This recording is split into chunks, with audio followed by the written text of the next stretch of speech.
Hey guys, good evening. ஒரு ஹெல்த்தியாக ஒரு டின்னர் ஒன்று பண்ணலாமா? Already chicken and rice, quinoa இதெல்லாம் எடுத்து வச்சுருக்கேன். ஸோ இதை வச்சு ஒரு ஹெல்த்தியாக ஒரு ஒன் பாட் ரைஸ் மாதிரி நம்ம பண்ணலாம். டக்குன்னு பண்ணிடலாம். எப்படி பண்ணுறதுன்னு பார்க்கலாமா? இதுக்கு நெய்லாம் வேண்டாங்க, நார்மல் ஆயிலே ஊற்றிக்கோங்க. இது ஒரு 1 or 2 டேபிள் ஸ்பூன் அளவுக்கு ஊற்றிக்கோங்க. ஆயில் நல்லா சூடாயிடுச்சு. இப்போ வந்து ஆனியன் சேர்க்கலாம்.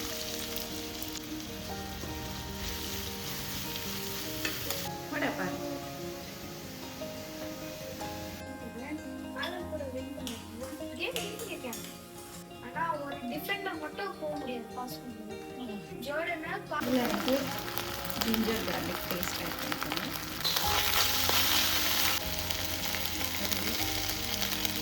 இதில் எனக்கு எந்த அளவுக்கு சிக்கன் வேணுமோ இதெல்லாம் ஆட் பண்ணிக்கோங்க.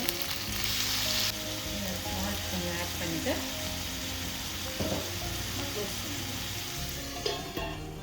ஸோ இதே ஐட்டமாக நான் வந்து ரைஸில் பண்ண போகிறேன். அது நான் உங்களுக்கு லாஸ்ட்டில் காமிக்கிறேன்.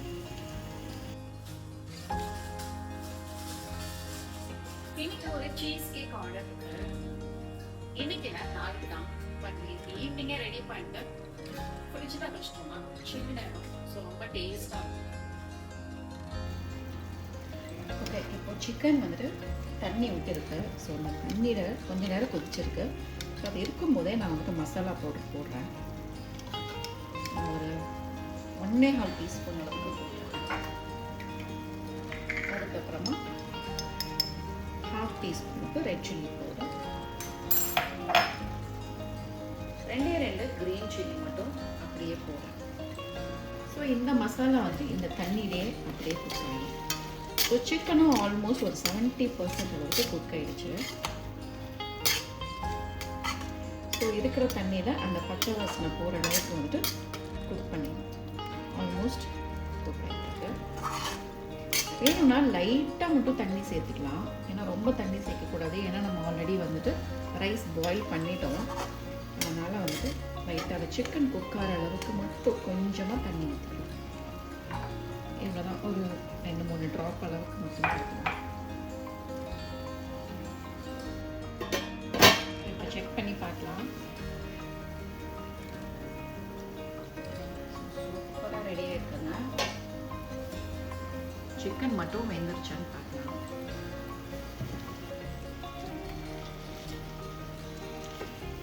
சிக்கன் இன்னும் கொஞ்சம் வேகணும். கொஞ்சம் லைட்டாக தண்ணி ஆட் பண்ண போகிறோம்.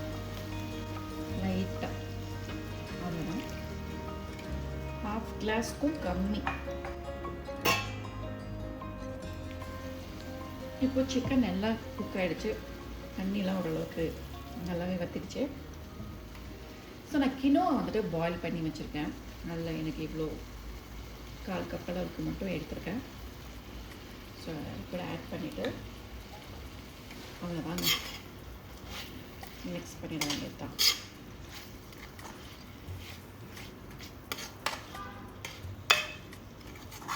ஸோ நமக்கு ப்ரோட்டீன் ஜாஸ்தியாக இருக்கும்.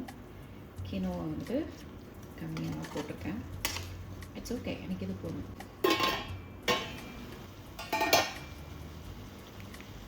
எனக்கு கினோவா கொஞ்சம் கம்மியாக இருக்கிற மாதிரி இருந்தது. அதனால் நான் கொஞ்சம் ஒரு 2 டேபிள் ஸ்பூன் இல்லைனா 3 டேபிள் ஸ்பூன் மட்டும் ஆட் பண்ணிக்கிறேன்.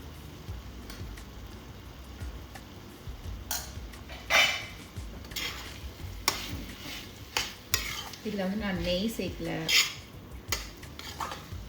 புதினா சேர்க்கல, அதெல்லாம் எதுவுமே வேண்டாம். ஈஸியாக ஒரு 20 மினிட்ஸில் நீங்கள் இதை வந்துட்டு பண்ணிடலாம். எல்லாமே ரெடியாக இருந்ததுன்னா மட்டும்.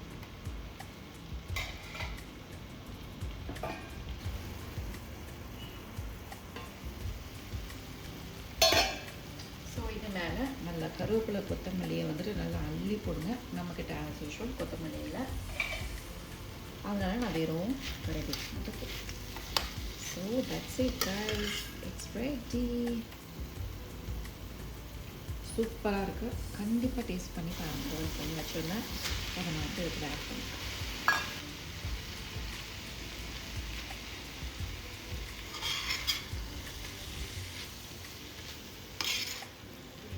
நல்லெண்ணெய்லாம் ஊற்றுறீங்கன்னா இன்னும் டேஸ்ட்டாக இருக்கும். ட்ரை பண்ணி பாருங்கள். இது இன்னும் பாஸ்மதி ரைஸில் பண்ணிங்கன்னா கூட நல்லாயிருக்கும்னு நான் நினைக்கிறேன். இல்லை சீரக சம்பா ரைஸு.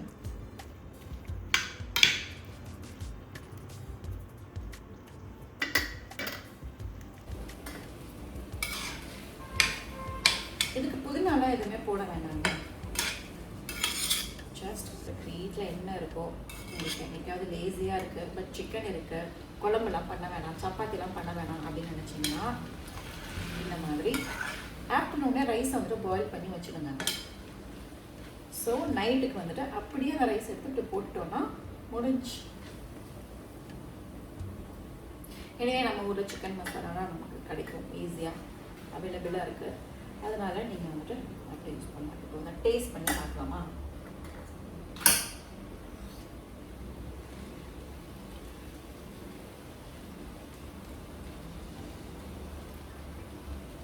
சூப்பராக இருக்குது. இது எனக்கான கினோவா, என் பையனுக்கான ரைஸ்.